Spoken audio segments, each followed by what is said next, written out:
While you're eating, First discipline. I'm going to show you a video that you can watch. You've alluded to it, but sometimes just getting you here while you eat. And don't worry about taking notes. Again, all this stuff's going to be sent to you. But what I like about Franklin Covey is I am a person that likes accuracy. If things don't seem fair or if they're not accurate, I come to this like stall. It has to be fair. It has to be accurate because I don't like it when people are talking about things that aren't true. Then you spend all this time talking about it, and that really wasn't even it. It's like frustrating to me, right?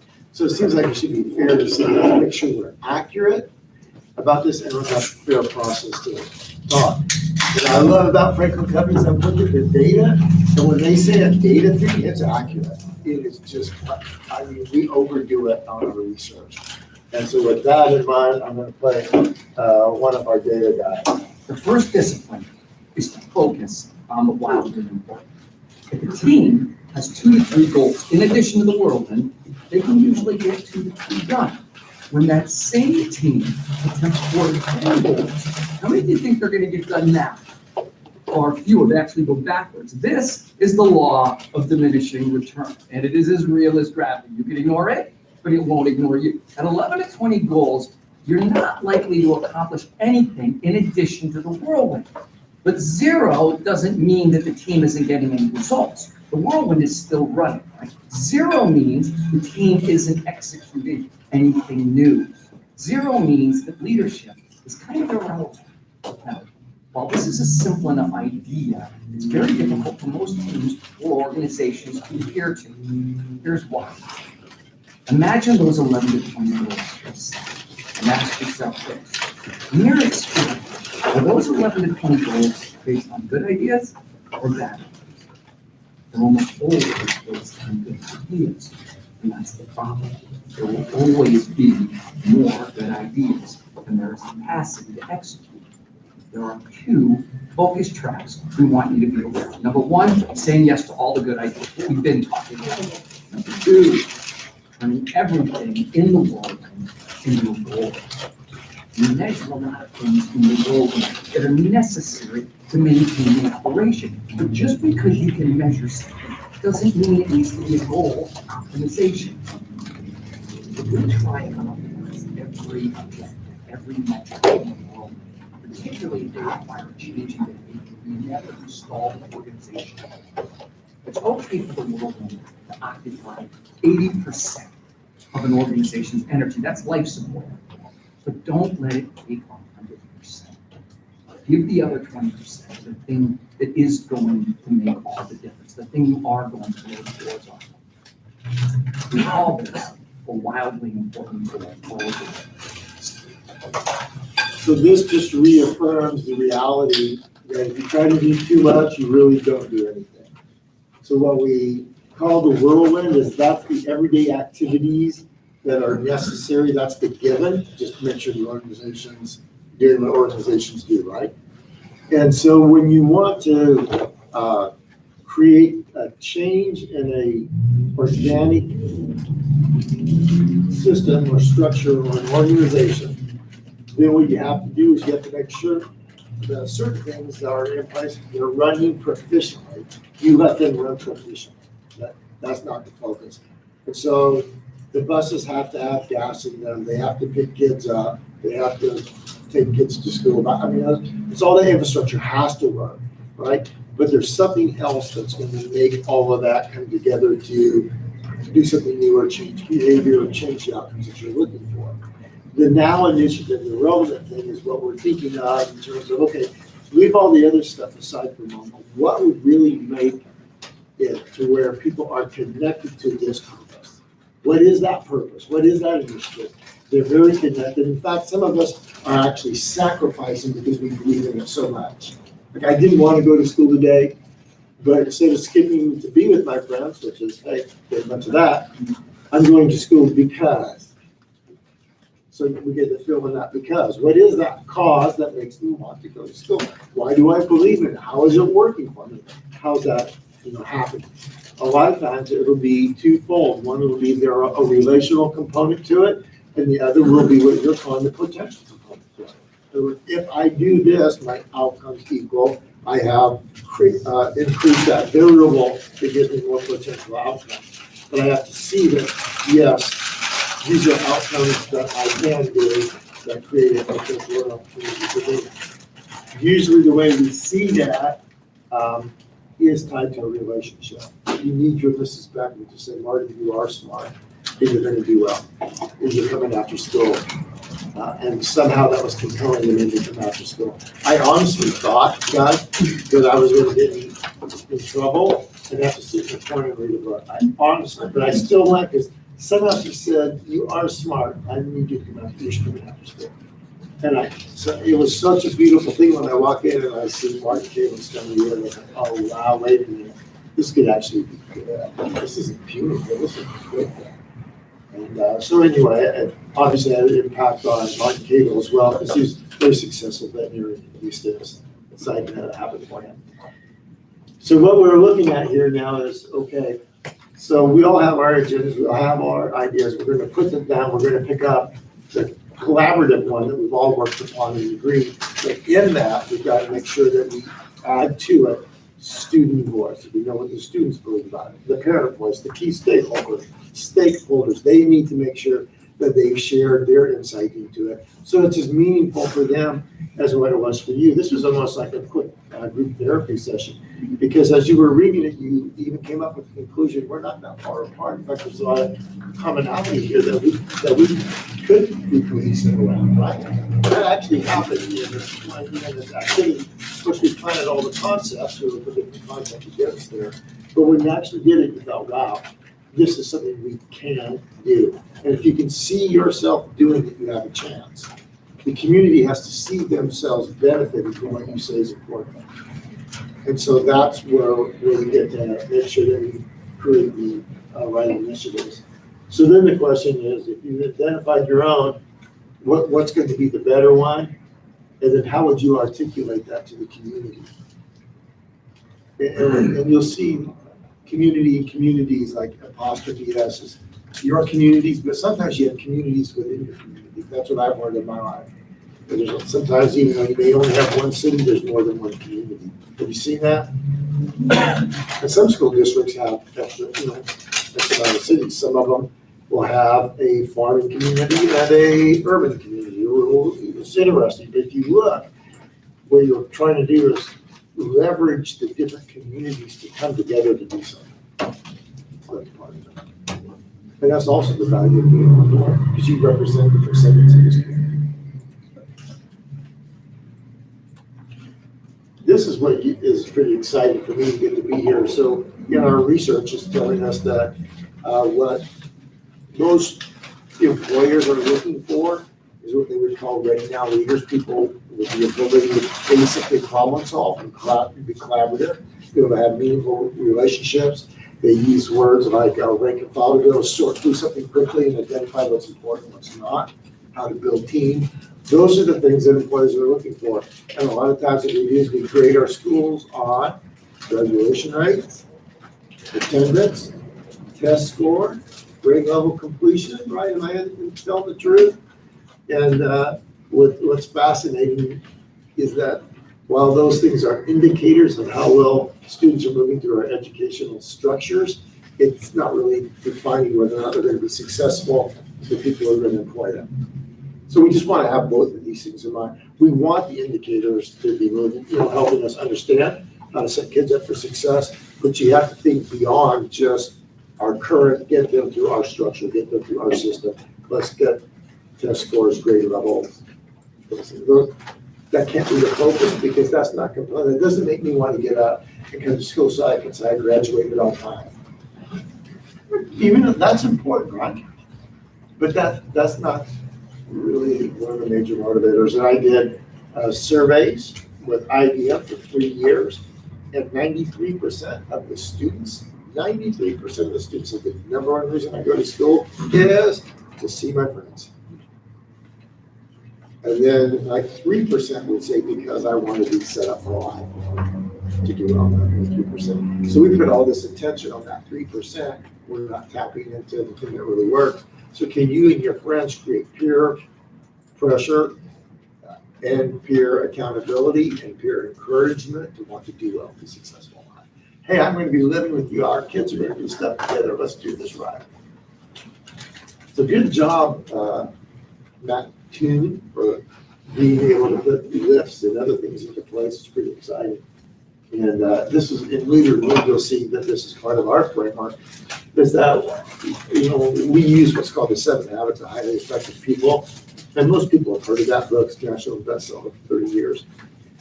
But when you put those 7 habits of highly effective people into the culture and the language of kids, things happen. And so it's important to us to give them an opportunity to be able to exercise these behaviors. But instead of going into those 7 things, I just want to say to you that basically the concept of Leader Me or 7 habits of highly effective people is student success. And what does student success equal? At some level, it's going to equal that where I'm maturing. I started out as a little human being. I'm a dependent. I need all the help from dads and moms, and I need to be taken care of. Then I moved to independent, which means I can do some stuff on my own. But being independent isn't the goal. The goal is to move towards interdependent. To where, remember, we want to be the best version of ourselves in order to do what? Bring out the best in others. So that's a interdependent relationship. As we're doing this, we're moving our kids in the right direction. So now we have to look at it. What can we do in this community to make sure that these things are happening, right? And so one of the frameworks we do is the Leader Me. This is what we're going to hit on next Tuesday. But what I wanted to do was just acknowledge that the work that you do today, this is what we've done so far. We looked at the concepts, we kind of looked at different content that can get us there. What are the ways that we can move things forwards up to this point, the concepts on the table and the content suggested with standard operating procedures, that you've got to have meaningful standard operating procedures. One potential way to do that is to build it yourselves. And so if you're going to build it yourself, it's still going to come down to those 3 elements. This is how you behave before meetings, during meetings, and after meetings, unless I'm just missing something, and I'm kind of not. So it's going to hit those 3 areas. So then we have to add to it, well, wait a minute, what if there's concerns in terms of somebody shares what concern, how do we communicate it? Well, that's in after a meeting, well, that's what happened. How do we use social media? That's after a meeting too. But you'll want to think it through. We provide some templates that we've written from districts that are small, medium, and large. We make all those available to you.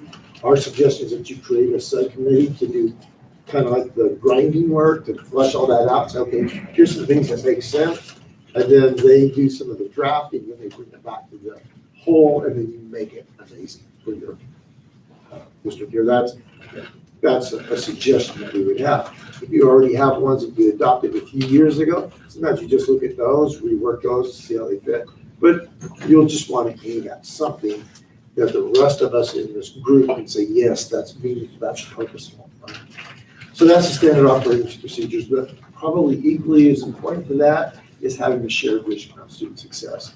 It needs to be from the heart of each person on this board. And then remember, we said it's difficult, kind of unique, but the superintendent is part of your board team. And so it needs to come from your heart too. It can't be, okay, I can implement that. It's, man, I would wake up in the morning to implement that. And I would stay late up at night to do that. Because you're going to have to get up early in the morning, stay up late anyway, so you don't want to do it for the right reason. I'm going to suggest that over the next week, I can email this to you, Dale, that question that we did on that we use for our cards, and just let us keep thinking on that, and then maybe send responses to you, because it's just an idea of an initiative. Then we might be able to assimilate that. Sometimes you can, when we pull them all together, we find out that it might be a good launching pad to create an initiative. But before we create an initiative, we have to go back and say, okay, do we want to create a written now initiative? Do we as a board want to give that to our time, energy, and we want to continue with what we've got? Is the current mission statement, vision statement, tagline powerful enough? Just, you get to look at it. Would the new board members actually feel that, yes, that's exactly what they would want to do? But we have to give that time and energy. And so it's nice. I love doing it a week apart because now you get to think it's going to be fresh. And then you get to come back in a week and say, yeah, this is what seems to be. So we can send them all out. You got it. It's written. And then by next week, maybe you even now are at a place where you get to create a committee that says, hey, what we've got is fine, which is great. Or we might ask these people, some people working on SOPs, other people are working on articulating what's important. So those are the two things that are on the table. And then once you do that, we get to say, now we get to build an accountability around it. And now we also get to build evaluation tools. Whether they want to communicate, because you had asked about what board evaluation could look like. This is one that I developed several years ago, and it stood the test of time. It hasn't needed to be revised very much, because in it, there's weed seeds in it. And so the question in itself, even though it's an open-ended question, there's evidence of what you're looking for, but the question itself causes us to move towards a leadership response. To where, yeah, that question tells us that we should be moving in this direction. Then we get to look at it and say, are we or are we not? Some of them are going to be above the line, below the line. Some of these questions are going to be, am I as a person doing my part on this team? So what I would be able to do when we get to this part next week, I would like to send this out in advance of our meeting. You guys look at it, but you get to come up with your own. You get to build off this one. Again, that's the thought that you're working with. That's more work. And remember, you're doing this hard work now so that as you move forward, you don't get derailed. But you've got to have these structures in place. They're organic structures, which means they take a little time to build, and they're only as good as we adhere to them. So let's say we build these great structures, but nobody does them. Now you're not doing so well. So if we agree to them, hey man, share the things you like, make disagreeing worth it. But at some level, you're going to have to come up with an organic structure or processes that this board can leverage to make the important initiatives for. Now I'll go backwards. And this is the roadmap of kind of how it looks. So what we're doing as a board is that we are liaisons to the community. You agree with that? If anybody thinks that we're really not liaisons, you want to add to that? It's a unique position in it, though, that you get to actually hear from the community and speak back to the community. Where are we speaking back? We're speaking back. This is why you can have confidence in the district. That's what we said. What are we hearing? Their concerns. It's okay to hear people's concerns. If people have concerns, that's not bad. I'm glad when people will say, hey, here's some of my concerns. That's like, thank you for telling me, right? I was on the plane coming here with my grandson. I dropped him off to his relatives in Indianapolis.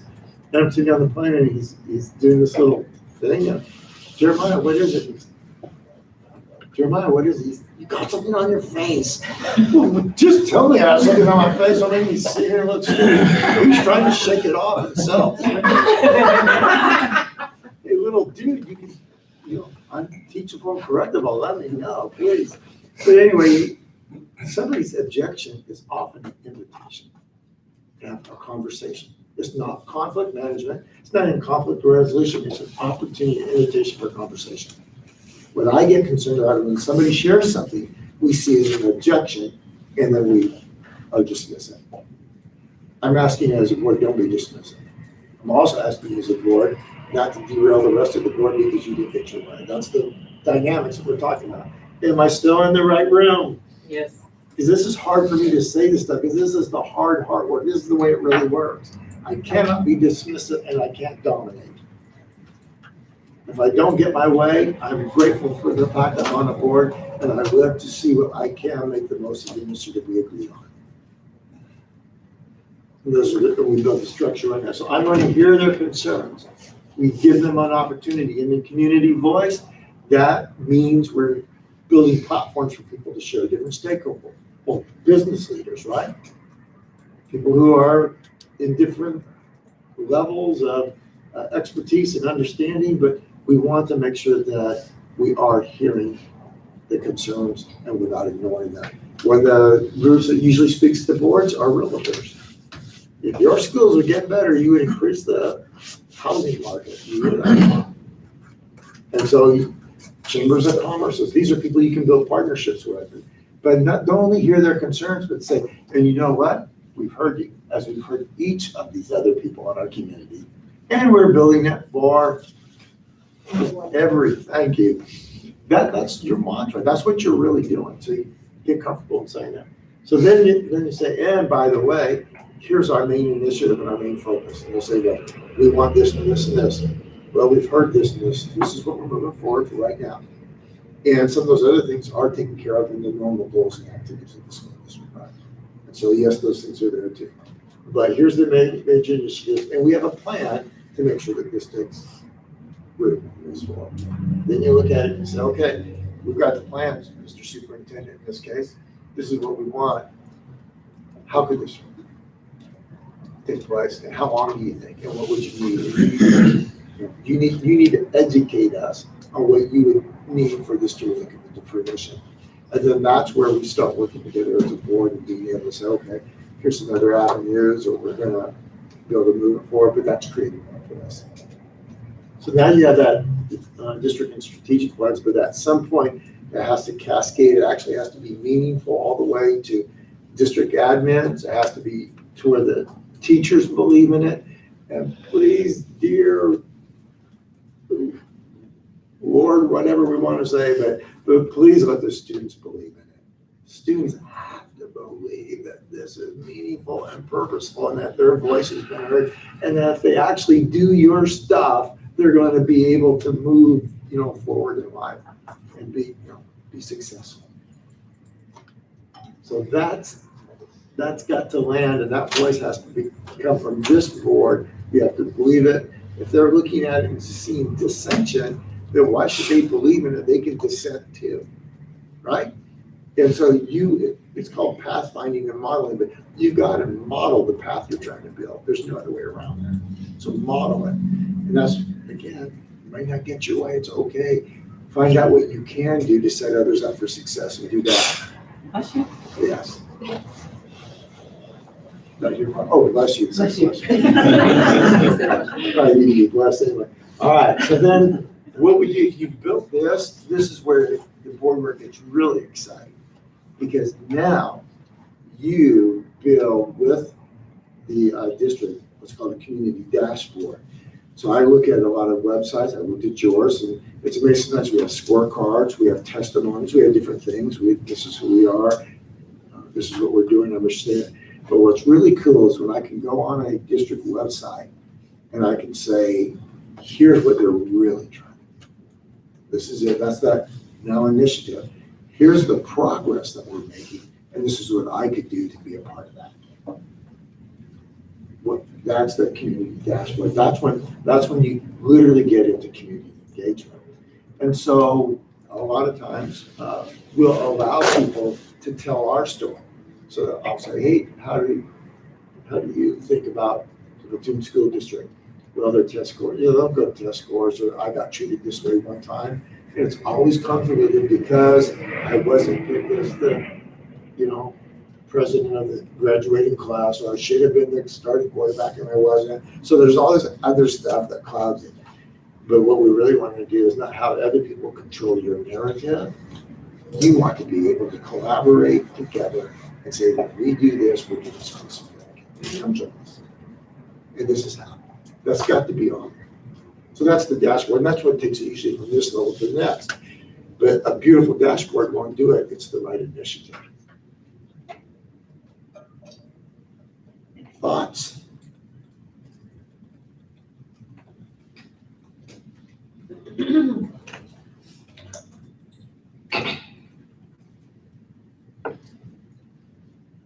You can tell whether you've done it or not through this chart. So many of you have seen this before if you've done it in your urban planning or planning in general. But if you're trying to create change, you want to be in the blue, right? You gotta have all those things in place for change to take place. As soon as you don't have one of those things in the blue on the top column, or row, top row, if that's not in place, then the outcome won't be changed, it'll be something different. And what I love about this is when one of those things is not in place, that's usually the outcome you'll get. So for example, if you don't have a clear vision, you often have dive vision, right? And so you'll have multiple visions, or you'll have a lack of vision. So in this case, if you look at it, what's divided, then you know what I do? I say, okay, it's not their personalities. Because everybody blames a divided board on people's personalities. That's not to me. That's not what data says. Because I really like to be fair and accurate. What's your vision? And if everybody has the same vision, it won't be a divided board. And so different personalities won't really change. In fact, different personalities, once engaged, increase the opportunity for change. It increases your recall effect. So you just look at it, is there anxiety? Usually if there's anxiety, it's because, well, you're trying to do something really difficult, but you don't have the skill set to do it. So anyway, it's just good to look at this. And board chair, I think when you're looking at SOPs, when you're looking at forming subcommittees and these things, you'll just want to look and say, are we really trying to create change through these things? If so, let's make sure all these pieces are in place. And sometimes you'll look at it and the board will say, you know, I'm feeling reluctant to do that. So you look at reluctant. Well, I wonder, have we really shown the incentive and the benefit of the outcome? Maybe not. And so it just helps us to, you know, how to promote a vision, because what you promote in here lands out there.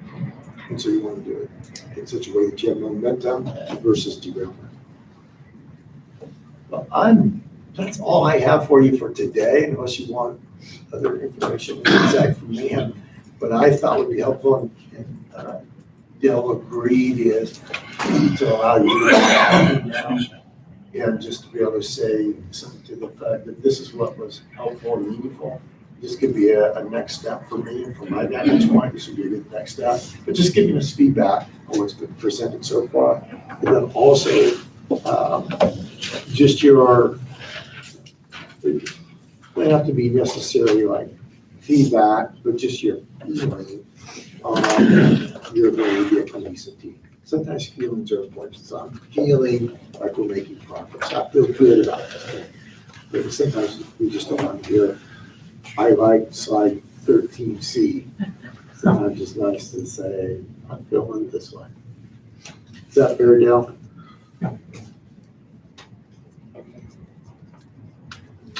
I'll go. Yeah. I'll start with saying that I appreciate your presentation. I think it's good. I think it's thoughtful.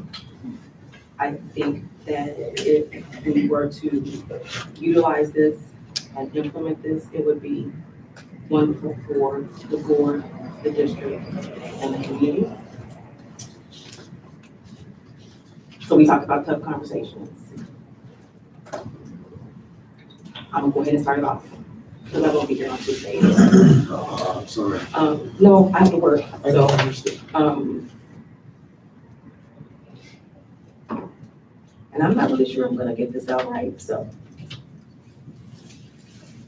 But I'm gonna start with the most recent thing.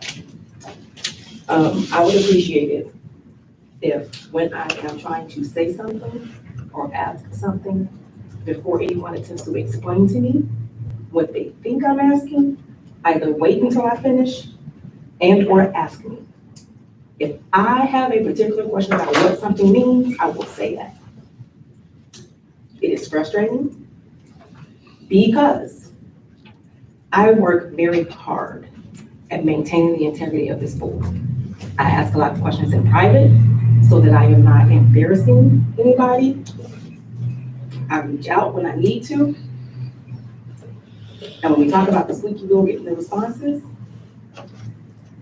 quite frankly, before today, I was like, I'm over this board. I'm just gonna start having tantrums in public and see what happens there. Maybe people will listen to me then. Maybe they'll respond to me appropriately, because clearly that's what's working around here. So I am saying this because I'm really kind of over it. And I have been here for 6 years. I work extremely hard to be on this board. I'm not challenging the merit of work of anybody else, at least at this point. But I do a lot to be present. A lot. It would have been easier for me to stay at home and be in bed right now because I drove for 4.5 hours in the middle of the night. So when I make an effort to show up and I have a question, I am asking my board members to respect me enough to either let me finish my question, and if I need more, I'll ask for more. But yeah, I'm gonna stop there for now. But if y'all stay quiet, yeah, no, I'm gonna keep going. It's good to lean in. Sometimes that quiet is just sort of leaning in. Thank you so much for sharing. So you talked about when somebody shares maybe an area where they see improvement. That's the invitation. That's a goal. It's beautiful. So anyway, just thank you. Now let's not respond back to Erica at this point, because we're going to share this is what I got out of it. This is how I'm feeling. So we don't need, not that you didn't benefit if we shared some things back or not, but I'm asking us not to this one, just to continue to show the courage that she did in sharing what was important to her. Gary, can we go with you just for time's sake? We'll call you out and give you a chance to share your thoughts. I think this is absolutely great for the board. One of the best parts I thought for the board was, like John said, himself standing back there. Whether we want to admit it or not, we all have the same ideas and the same goals in mind. So now it's a matter of, we need to move forward and make sure that we keep that mindset and maybe articulate and get that word out the right way. But I mean, obviously through the cards, like you said, a 20-minute little exercise and the time led up to that to get there, I understand that. And that's kind of what the time before was spent for, was to get to that 20-minute exercise. And it did, it just, I mean, when we all sit here and say the same things, then there's no reason why this board can't work together and be a great board.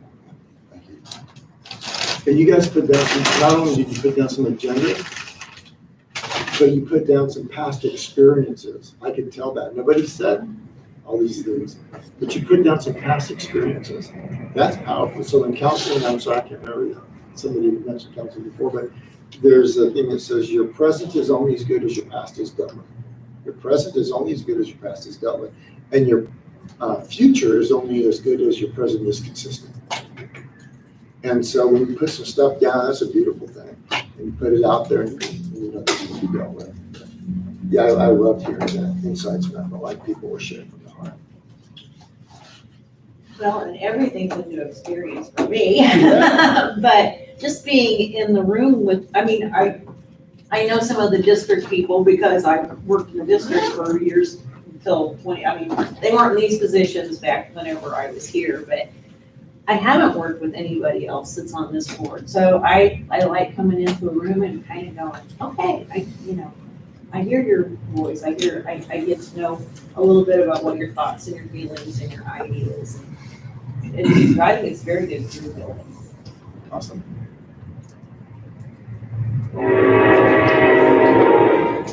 Ryan, do you want to share anything? I think the biggest thing is the team idea. I mean, I've coached 53 varsity seasons in all the sports I've coached, and I've coached good teams and bad teams, but the ones that were the most successful are the ones who, played as a team. Like, I mean, there's nothing worse than a team that leaves the locker room and everybody complains and bitches about everybody else when they get out of the locker room. It's always the ones that are the most cohesive. I probably had my best soccer team ever this past spring, and every girl did exactly what they were expected to do, and if they didn't play as much as they wanted to, they accepted it, and because they knew it was best for the team. And it was just an enjoyable experience for everybody. I think if we could do that better as a board and as administration, then make things smoothly going forward, we get a lot more accomplished. Thank you. Can we keep going this way? Yeah, I appreciate your presentation today, so thank you, Maureen, for your time. I like the workshop idea. I feel like as a board, there's so many things that happen, and we have so many buildings and so many initiatives that a once a month meeting is there's not enough information for me. And it's also really difficult to build relationships, and we talked a lot about that when we see each other once a month. And so I like the workshop idea. There's other districts that do that here in our area, so. Thank you. How you feeling if you put a field work to it? Yeah, I'm intrigued. Yeah. I didn't come in to the meeting today with any preconceived ideas or plans. I kind of came in blank. I walked up here with Ryan and he asked me what I thought of today. I'm like, dude, I don't have any idea.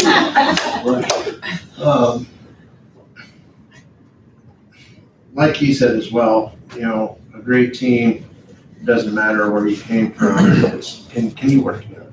Can you work together?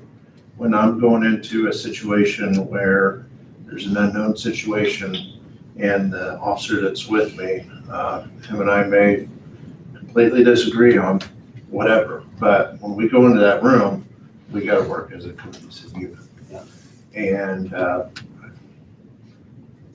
admittedly, I think everybody on this board will admit that at times that we do that better than others. And I feel like sharing some of those ideas today, we have a lot of the same ideas. We're on just different pages of the book. And I look forward to Tuesday. Awesome. Loved it. Absolutely loved today. I feel like a lot of good stuff came out of it that we as a board will be able to build on. I know there's still a lot of conversation that has to be done to make sure that we get the best SOP for us. Yeah. And that everybody, that the majority will agree on, and that we can stick to it. You know, that's important to me, is that we are a board for the community, we are a board for the students, we are a board for administration, we're a board for everybody. And I love having quotes, you know, bring the best version of yourself in order to bring out the best outcome. That's huge. We need to personally dive deep within ourselves to know this is what we need to do for our community and for our board. So yeah. Thank you. See you Tuesday. All right, looking forward to it. I'll be a little rested. I'll be goofing off at the field house in Newcastle, largest high school gym in the United States. It's 10,000 people. And my son-in-law's pictures on it for track. Oh, nice. Dale, your thoughts? I'm going to echo Ryan's comments. It's not unusual for a coach, particularly someone who's coached for some time, as they're getting ready to leave. You know, they're asked the question about what was your favorite team or what was your best team? And it's not unusual for that answer to be not about the team that had the greatest individual players, but quite frankly, the team that had the least amount of those, because it helped awaken in them the reality that we really have to be good together to win. And I think that is absolutely true in this setting as well. I made this comment to you earlier. I'm a process person. Almost everyone in this room knows more about education than I do. But if you don't have processes in place by which you make inquiries, do fact finding, make decisions that the entire team will adhere itself to, at some point you get off track. And I think that's an important goal for this board going forward. It was funny because when I was with Big Brother and Big Sisters in Philadelphia, there was a person who had met me with a project manager, sharp, like scary sharp person. But they said, you need to spell this out, processes. Dr. Schaefer, this is not a process you're saying. So I said, well, I appreciate what you're saying about processes. Now, tell me, what does organic processes mean to you? Because I could see where it is wrestling. So the process that you have to build, they're organic. They're literally, it's not just this standard, this behavior every time. You're changing human behavior. So the processes are the things that when we all agree and move in this direction, we're going to be able to see change. The difficulty of it is that those processes are not always written in stone. And as much as we want to do above and below the line, you guys already hit it. Some of that stuff, it gets a little bit close, and that's okay. You know what fills that gap and makes it work is trust. That's how you handle those things. You're going to have some of those things. And when you do your SOPs, when you look at your review, you may only take 4 of each segment because you're not going to do 15 of each segment yet, because you're going to learn how to make these 4 ones, these the most important 4 for right now. And a year later, you have more, whatever. But you're going to create processes that are organic and work with this board, this team. And then I wanted to ask you, and then if we can, if you've been sitting here quiet, and I'd love to hear from your inside as well. Well, I think top of mind is gratitude, thankfulness. We have people here who all made sacrifices to be here today, and quite frankly, times have not always been really easy. So thankfulness that you're willing to sit in the room and honor each other's time on behalf of our kids. I'm thankful that this is the board. I think that takes great courage above self and ego to be able to be here and to do the work. So thankfulness. And then also hopeful. I think we can do great things, and I'm hopeful that this is the beginning of taking that step together. So yeah, I think today was important, and I appreciate everybody's contribution. I love hope. Hope just makes me happy. They say hope, in planning, they say hope's a terrible strategy. That's what they say. But, because it's not a strategy, but hope is the energy that makes strategies work. That's what it is. Final word, Tim. I think echoing everything that each of you have shared amongst today, to, I guess I go back to what I feel like this board also reflects, and what previous boards I felt like reflected. It's that survive to thrive. And I think we've survived some difficult times, but now is the opportunity for us to thrive for our students, for our community, for our families, for our staff. Whether it's through a coaching analogy or through a parent perspective, I think the cohesiveness of our collective team, both board and administration, we're all going to step on toes at certain points, right? But I like your analogy of, I think a goal of mine is, what can I do to contribute to fill the gap of trust among each of you to be able to best support the stakeholders that we serve. So appreciate, Marty, your willingness to kind of allow us all to collectively see it through our own lens, but also come together to serve a greater good. And then on Tuesday when we come together, because I appreciate what you're saying, the sacrifice that each person's made, I feel very strongly the same way. I always am grateful that people serve on that capacity of a board. It is really tough. And sorry, my Northwest, y'all. We already do this, y'all. But what I would ask you to do is in the next week, keep thinking, fire, write some stuff down. If you can't be here because of logistics, I totally get that. What can we do to help you still make your voice heard in this meeting? Right? And I'm looking to you because you're talking, so you can work on these initiatives, but in fairness, if we can have a debrief, Tim and Dale as the board chair, the sooner the better, so that in the next week, we can aim to some of those specific things. We know what to be moving towards, how you clarify that vision and how you work with SOPs, but there may be some ways that we can ask that you come prepared next week with some of the ideas that you have from now, so that we get to roll up our sleeves and do things too.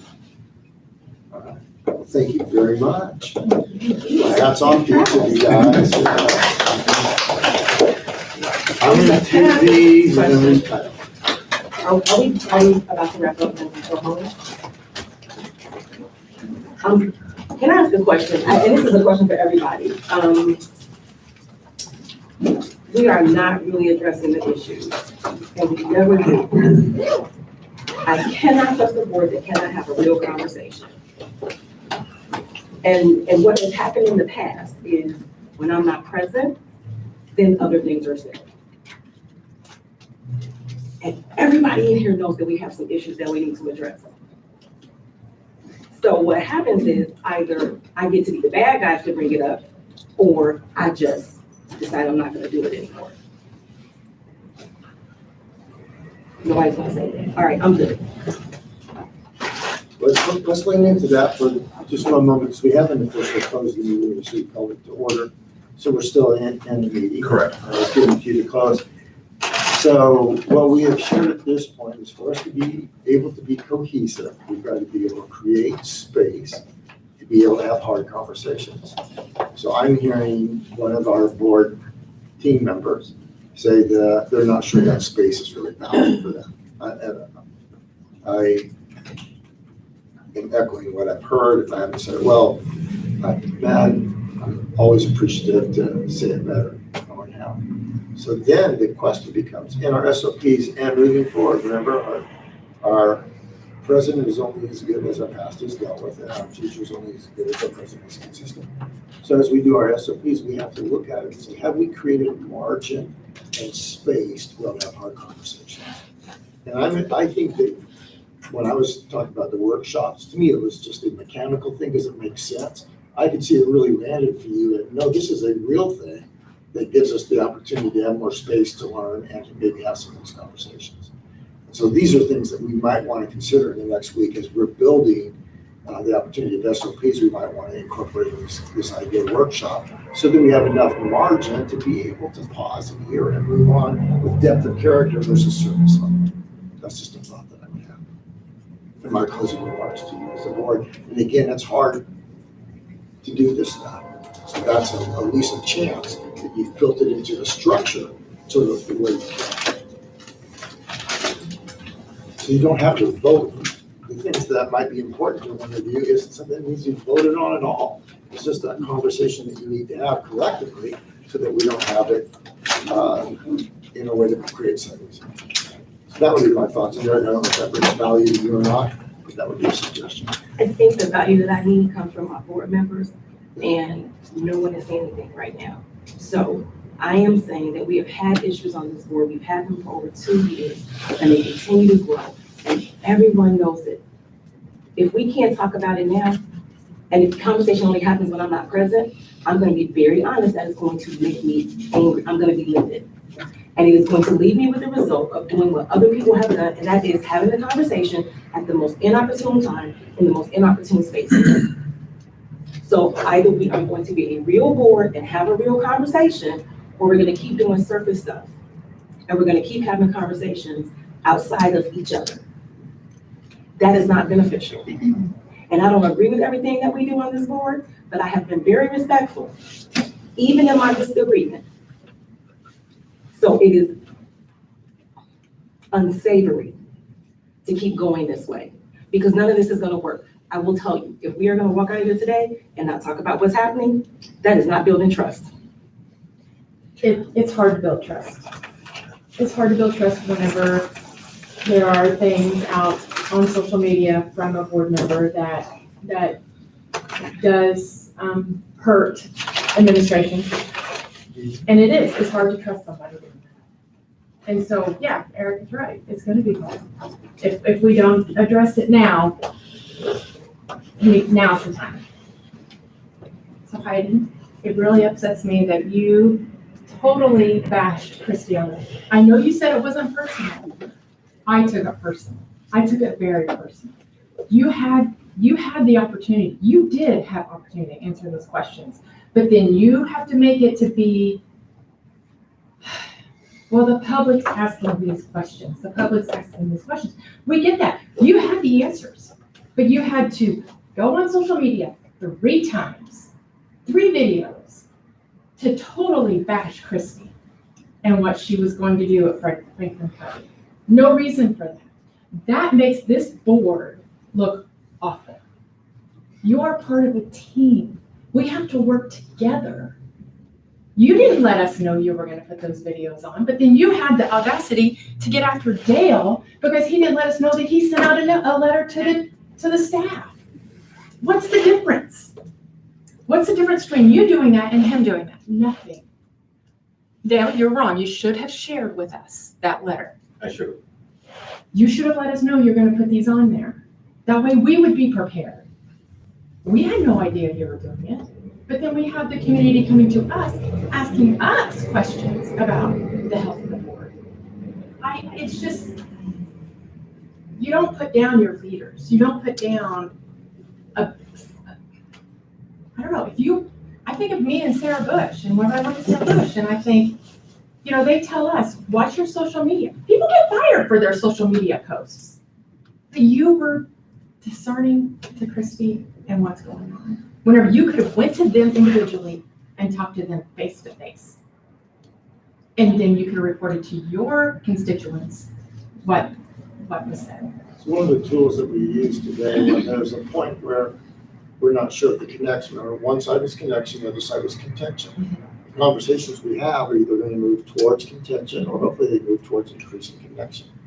One of the best ways to move towards connection is to ask questions, not make accusations. And so even though what you're sharing is factual to you, it may feel like an accusation to her. And so I know you're aware of that. I'm not minimizing. That's the elephant in the room, though, is what I was.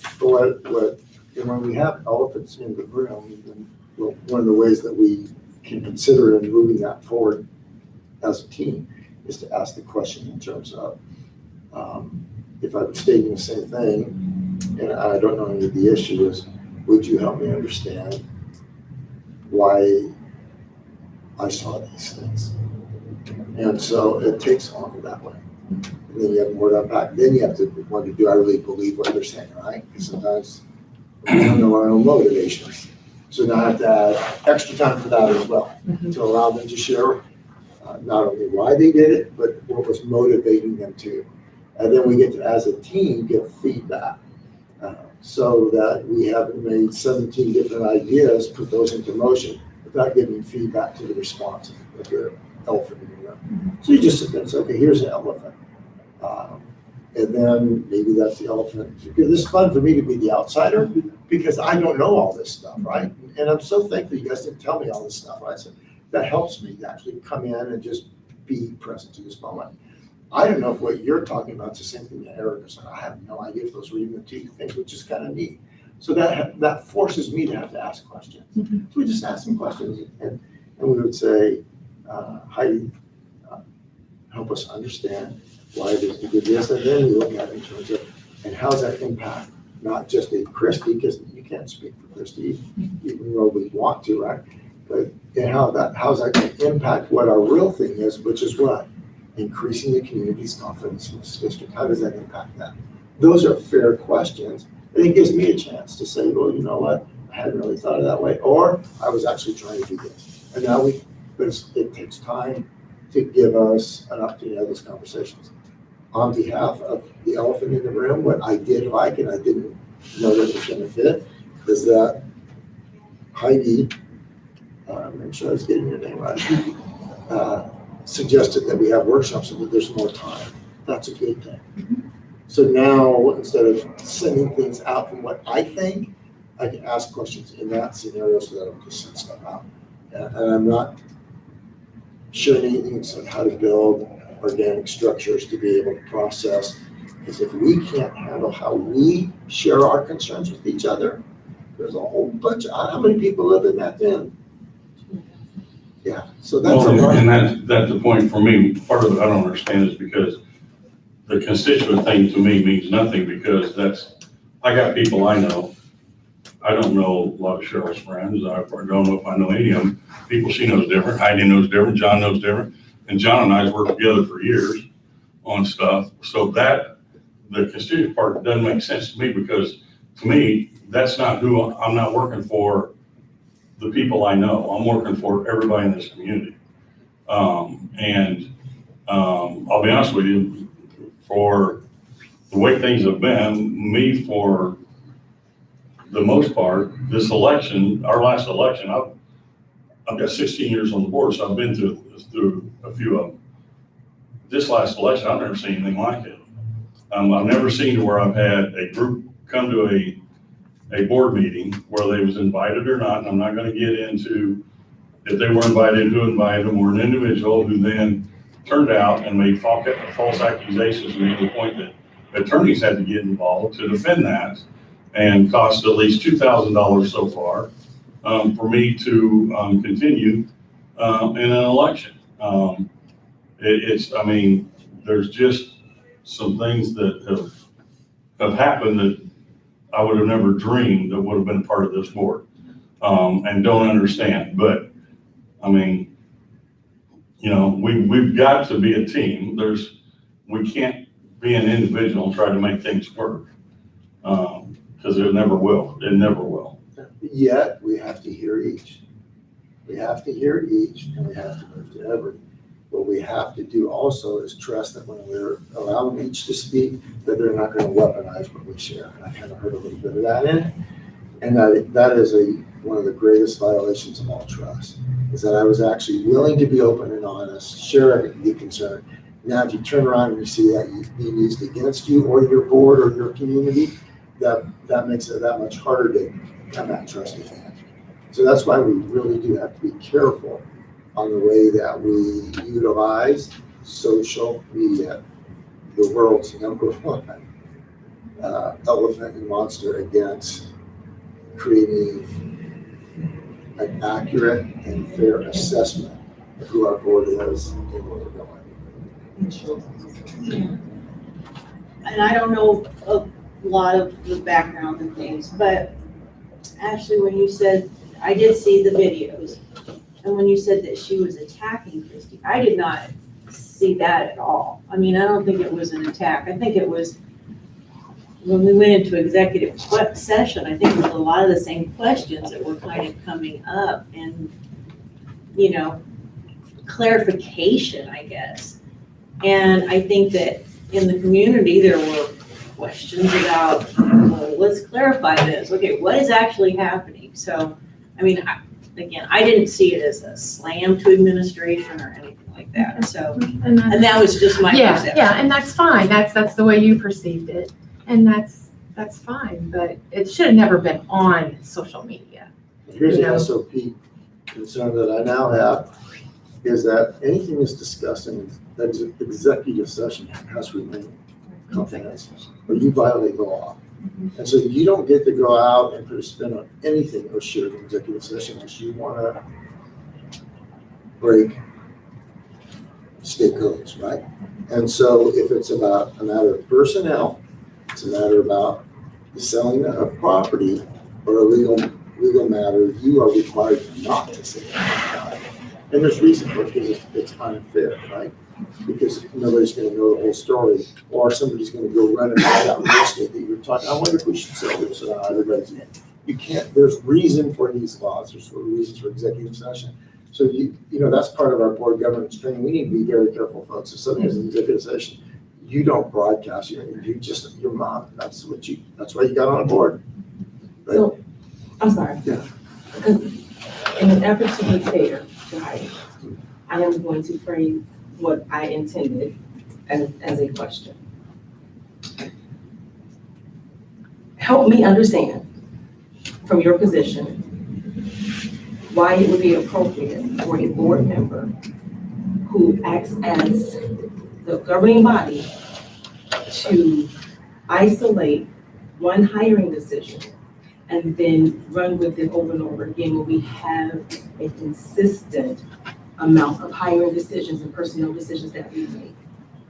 Or why it would be appropriate to use some of our actions as a board to go onto social media and have conversations or compare the board, this board that you are a member of, with other boards.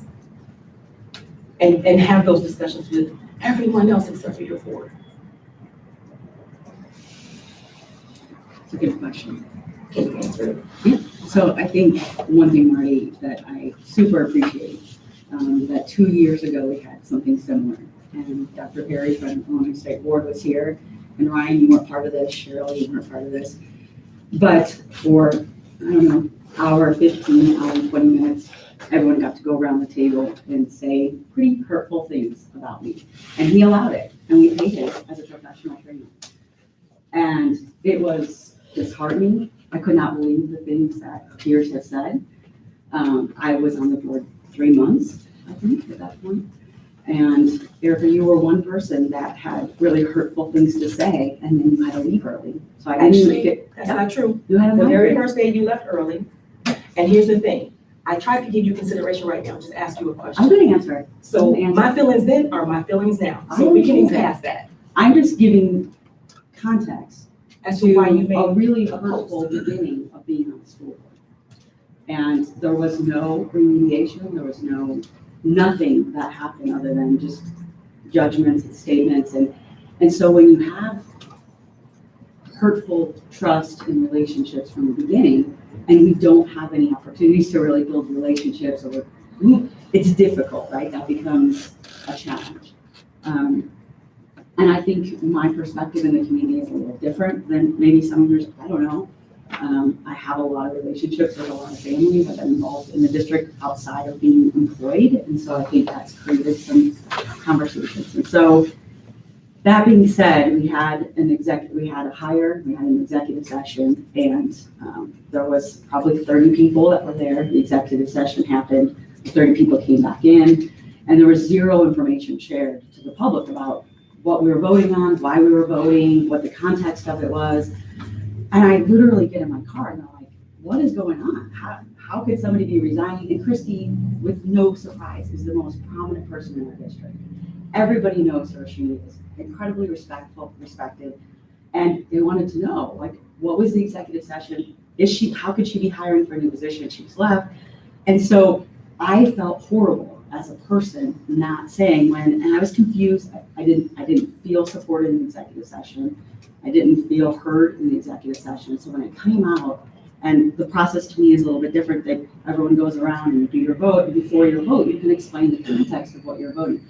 I was upset. And so in that moment, I didn't explain anything. I get in the car and my phone is blowing up like, what were you doing? Why did you call executives? Why are you asking? Why is she getting a new job? And I'm like, what do I do? And so my decision was to put a press release out to say, here's what the executive session was. That this person has taken new employment, they were confused by that. That is the purpose behind the video. And so that is what I shared. So there's two things that are happening right now, that dynamics, and they're both hard but good. If you go back to that contention versus connection diagram, you'll see that how we approach it in the middle with the growth mindset, ask question these things, will help determine whether it goes left or right, or towards contention or towards connection, or direction you want to go in. What's important to acknowledge on that is regardless of whether it goes towards contention or connection, it takes awkward conversation. It's just awkward. It's hard because people see things differently, people respond differently, people are always learning. So it's okay to have awkward stuff. Thank you for allowing us the space here and not be awkward. The other is that we have to protect the processes and the people in it so that trust remains. So for example, you said, well, you don't want to be interrupted or explaining. You kind of did that a little bit to her. I did. And so it's all part of being human, but it's not because you're trying to stop. It's because you guys care. You're trying to figure it out. So we give each other a little bit of grace and we work towards it. So now what happens is that you're at a higher level to give trust now because you've got to talk about hard things. And so you get to have this as an opportunity. Okay, am I going to move towards creating a space for greater trust? Am I going to ask more questions, or am I going to hold it back and not say anything and just wait for this to get over? Right? Which something that now I'm paraphrasing for you, and you get to step in something that you didn't want to do. You didn't want to pretend. You want to make sure that we had meaningful conversation. And so now we've set it up to where there's an opportunity for meaningful conversation. You get to hear more from your peers in terms of things, how they felt about it. They got to hear some more from yours. Hopefully this now opens a door for dialogue versus solidifies, this is why I believe this. This is why that happened. And now we get to also bring that voice and that situation to an opportunity to build standard operating procedures to help minimize that kind of outcomes. And I want to trust you. I do. I want to be a good board. I want to be a great board. But we're going to have to talk. We're going to have to, and not put stuff on social media. That is just not, kind of like one of my favorite movies is Waterboy. And she always said, that somebody's the devil. Girls are the devil. Well, I feel like sometimes social media is the devil. And, I feel like some things just don't belong there. And I guess I was just really hurt whenever I saw them. Maybe not so much the first one, because you were explaining your vote. Yeah, definitely. The third one was probably the one that bothered me the most. And I'm sorry that it seemed like I was attacking. I didn't mean to attack you. It's just how it came out. I'm sorry. But I do want to trust you. I want us to be a great board, but we have to be able to work together. I'm guilty of putting social media posts out too. You and I had a disagreement about one that, I think the difference is we did speak about that, right? We did, and I'm just as guilty as some others. There's times where I've disagreed with some things and I haven't reached out. We kind of worked out, agreed to disagree, but at the same time, we honored each other's opinions. And I think that's part of every book I've read about school board meetings. It goes back to just a general purpose, like you're a team. When that vote is made, it's done. You either get on board or you remain silent to an extent. It's not just school board, John. It's anything where you're a part of a board, you're agreeing to go with the collective voice. That's a hard decision to make. So I'm just looking around again. We have to be willing to do that. And I guarantee you, there's going to be a time where I'm on the losing side of a vote. And all of that, this is our board, this is the direction that we're going. And I think that's part of the problem we had. I think Erica pulled something off the personnel report, like a year or two ago, a coach. If her, I know what she was trying to do. She wasn't a big fan of, she didn't want to. To abstain or and or vote a particular way, and I didn't want to impact the Correct. whole thing, And, but it went the way of that person, and you own it. There's no social media post afterwards, and I think that's part of I'm guilty of it as well. I'm not gonna sit here and say I haven't, but I do kind of echo the statements that the third video I felt was the horse was dead. We can disagree, agree, I don't know, but that's my. Well, I think one of the important things you said earlier in this was you talked about when we speak, we're speaking for the whole board, whether we realize it or not. And over the years of being a board member, I have found that to be more and more true when somebody, and I'm just gonna use the word, tries to trap you outside of, or out in public somewhere and get you to make a statement or get you to say something so that they can do exactly what you said. Well, the board said, so it's very easy to get caught in that position. I think we gotta be very careful not to. And I think it goes through social media, whether it's talking to individuals, no matter what it is. We gotta remember that when we speak, we're actually speaking for everybody sitting here, even the administration, with what we're saying. If it has to do with school business and we're trying to tell them, and if it's our opinion or not, they're not gonna care. They're gonna run with it. Well, superintendent said, or whatever, just because you said it, because they think that's where it's come from. But I think the context for the third video, Dale, was when you sent an email to the entire staff and it represented the board, and teachers are blowing up. They're like, Heidi, have you seen this? He's talking about you. And it was sent from the superintendent. And it was the board president talking about me, sent and blasted to the entire staff. I am not gonna sit back and not have a response. Would you give me permission to send my own email to defend myself? I mean, what is that? That's not trust. That's not a healthy board. Let's talk about that a little bit. One of the reason that I have three times raised the issue of processes is because the Facebook videos implied that this was an issue of first impression for the board in May, which is not true. In fact, we spent more time discussing this in April. Before the contract was visible. Right, but we knew it was gonna be 40% across the board. We were told that in executive session.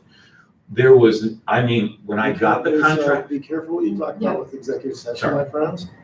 Because, you're talking to somebody that's been on board a long time, and you guys have shared things that, and I'll look at it, that are getting really close to that place of unsafe with executive session. So you'd actually have to call an executive session to have this conversation, and we might be able to do that. What I'm leaning into right now is that we've had hard conversation, but we've also at the same time made sure that we've approached it holistically. In other words, we care about Heidi cares about each person, we care about what's being said about us, and we care about the way we do it. You cared enough to speak up, you cared enough to speak up. Guys, these are good things. This is how we form team. You either stay kind of divided or stay on the sidelines, or then you end up getting blindsided down the road. That's what that one usually results in. Or you get to bring them up. We need to make sure that we now build a place where there's a capacity to have this conversation in a holistic manner. And we need to also de-escalate the emotion side of it, because that chart is exactly right. If we come at it feeling strongly, then we often overstate things because we say it too strongly. There's a lot of wisdom, and lawyers do this all the time. I don't know if is anybody a lawyer in the room? Yeah, okay. So they will write their response and they will put it down. My best friend's a lawyer, and then you'll pick it up a day later and say, okay, now this is what I'm going to do with it. That is a really good strategy, but what we don't want to do is to never pick it back up and revisit it. So I think you guys have dealt with the elephant in the room, and it's not really, because I will tell you, because I can say this professionally and feel great about it. The elephant in this room is that you didn't have a clear initiative of who you are and where you're going. That's the real elephant. The processes they gave you, we're going to have this stuff. That could be seen as counterproductive. It could be seen later. I don't know.